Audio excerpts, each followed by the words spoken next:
네, 증인은 아까 그 5일 저녁에 국정원장이 사퇴를 요구했다가 6일 오전에 다시 태도를 바꿔서 뭐 우리 일이 다 그런 거 아닙니까? 같이 일해봅시다라고 말했다고 했는데 6일에는 이미 그 저희가 지금 소추인 측에서 부동의해서 증거 자료를 제시할 수 없지만 국정원장은 이미 5일 저녁에 그 6시 반경에 후임 1차장인 오우룡과 만났고 6일 오전에 이미 오우룡에 대해서 1차장 선임이 결재가 된 상황이었습니다. 그런 상황에서 국정원장이 증인에게 같이 다시 일해보자라고 말할 수 있는 건가요?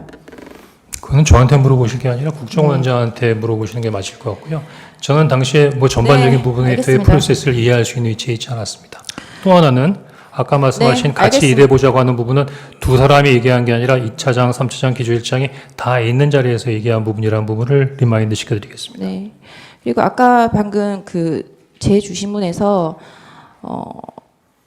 그 김민서 조선일보 기자의 그 보도를 보고서 정보에서 연락이 왔다라고 말씀을 하셨는데 지금 김민서 기자의 어떤 그 문자에 대해서 증인이 정보위를 통해서 확인해 드리도록 하겠습니다라고 답을 했는데 이때 이미 정보위를 통해서 답변을 하기로 했던 거 아닙니까? 그리고 이 내용을 보면 굉장히 상세하게 되어 있는데 정보위랑 이미 얘기가 있었고 이 내용을 정보위로부터 확인한 김민서 기자가 증인에게 문자를 보낸 것 같아 보이는데 어떤가요? 조금 올려보십시오. 오전 11시 13분이면 이미 그 신성범 정보위원장으로부터 전화를 받고 나름대로 정보에 가기로 했던 부분이고요. 네. 증인은 계엄 당일인 2024년 12월 3일부터 5일 경질되기까지 이재명, 우원식, 박지원, 기타 민주당 의원과 전화, 카톡, 텔레그램, 기타 메신저를 이용해서 연락한 사실이 있나요? 우리 변호인께서 제 통화 있나요? 내역까지 다 조회를 하셨던데 이미 다 알고 계신 거 아닙니까? 아직 회신이 오지 않았습니다. 있나요? 한번 회신 오면 확인해 보시죠.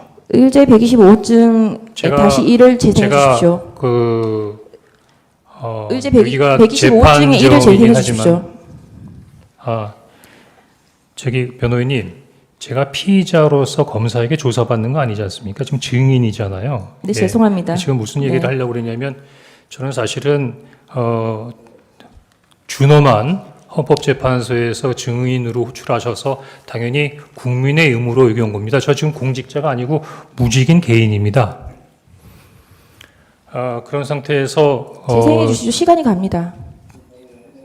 예, 그런 그 증인의 어떤 통화 내역 조회까지 하면서 이런 부분에 있어서의 증인의 위치에서 증인하는 것이 맞나 하는 부분에 있어서 상당한 부분에 있어서의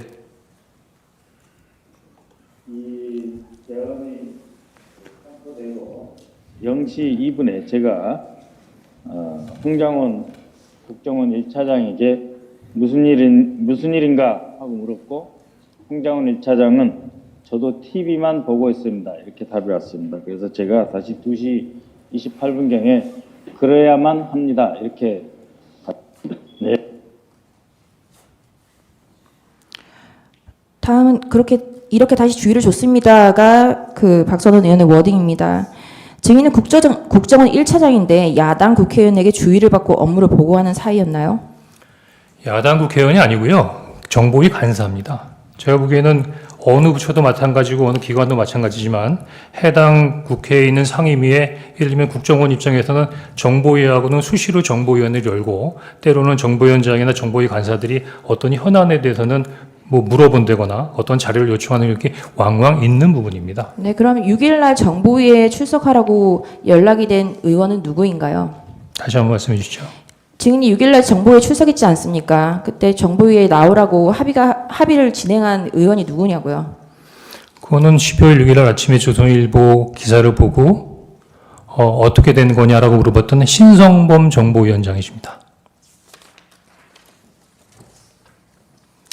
증인이 제출한 신성범 정보위원장과의 전화 통신 내역입니다. 이건 증인이 제출한 겁니다. 저희가 조회한 게 아니라.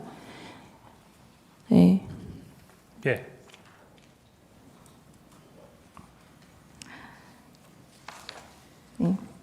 56항 여쭙겠습니다. 증인은 국정원 1차장으로 임명되기 전 2022년 7월부터 2023년 11월 26일까지 국정원 특보로 근무했죠. 네, 그렇습니다.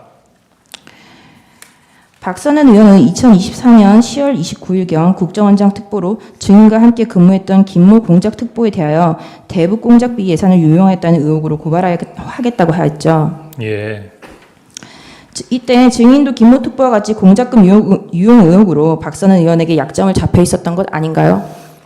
잘 얘기해 주셨습니다. 지금 그 한간에 제가 대북 공작금 띄어먹었다고 난리인데 그 새빨간 거짓말입니다. 지금 제가 만약에 100억 넘는 대북 공작금을 띄어먹었거나 홍콩의 호화 빌라를 가지고 있거나 제가 해외를 담당하는 차장이기 때문에 해외 거점 운영하는 부분에서의 돈을 모아서 위에다가 상납했다는 부분의 얘기까지 네, 증인 묻지 않은 보수 유튜버들이 얘기하고 있는데 만약에 제가 그랬다면 검찰총장까지 하신 우리 대통령님께서 저를 국정원에 2년 반씩이나 두셨겠습니까? 어쨌든 그 루머의 주인공이 증인인 건 맞죠? 증인 제가 조금 여쭙겠습니다. 시간이 좀 부족해서요. 그 도태우 변호사입니다. 피청구인 대리인. 방금 전 증인이 증언하기 전에 이 심판정에 여인형 방첩사령관이 증언을 하고 갔습니다. 여인형 방첩사령관이 문제된 그 증인의 메모를 여기 화상기에 띄우고 오면서 똑똑히 이것은 기본 사실이 아니다라고 이렇게 증언을 했습니다. 그리고 그 여인형 증인은 대통령으로부터 체포 지시를 받은 적이 없고 대통령으로부터 체포 명단, 대통령이 체포 명단을 말한 적이 없다라고 증언했습니다. 어떤가요? 당시 뭐 이미 통화 내역도 나와 있고 통화 시간은 나와 있는데 제가 여인영 사령관이 누구로부터 지시를 받고 어떤 명단이 있고 그런 것까지는 제가 알 수 있는 사항이 아니었죠. 네, 다음 질문, 저는 다만 좀 여인영 여쭙겠습니다. 사령관으로부터 시간이 여러 가지 없어서요. 분의 이야기를 여인영- 들었을 뿐입니다. 예, 여인영 사령관은 당시 증인과 통화할 때 엘리베이터 안으로 오르내리면서 아주 분주한 상황이었다고 합니다. 명단을 말할 객관적인 상황 자체가 되지 않는 것 같은데요. 방첩사 간부들도 체포 명단 이야기가 나온 적이 없다고 합니다. 그리고 증인의 체포 명단을 보면 아주 다양한 사람들이 기재되어 있는데 널리 알려져 있듯이 방첩사가 출동한 것은 단 두 방향, 국회와 선관위 관련뿐입니다. 증인이 명단에 열거한 그 수많은 사람들이 국회와 선관위 방향과 연결된다고 말할 수 있나요?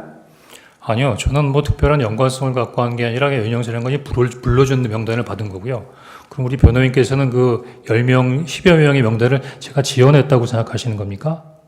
네. 제가 12월 6일만 하더라도 네, 제가 제가 하는 부분에 대해서 다음- 많은 의혹을 네, 제기했지만 죄송합니다. 시간상요. 지금 제가 이미 다음 방첩사에서 질문을 똑같은 듣겠습니다. 명단이 확인됐다고 언론에 나왔던데요. 다음 질문하겠습니다. 네. 예, 송준호 변호사입니다. 증인은 지난번 국조특위에서 김성훈 경호차장 만난 사실 있죠? 김성훈 경호처장 만난 적 있죠. 같이 그때 출석하 있는 증인으로 같이 있었습니다. 예.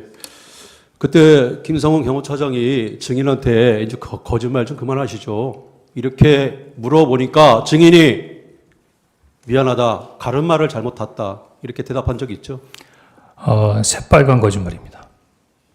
김성훈 네, 그럼 제가 김성훈 다음 경호차장이 질문 저한테 조금 뭐라 그랬냐면 좀 그만하시죠. 그렇게 얘기했습니다. 예, 그 증인의 명단 속에 이제 김어준 씨가 있는데요.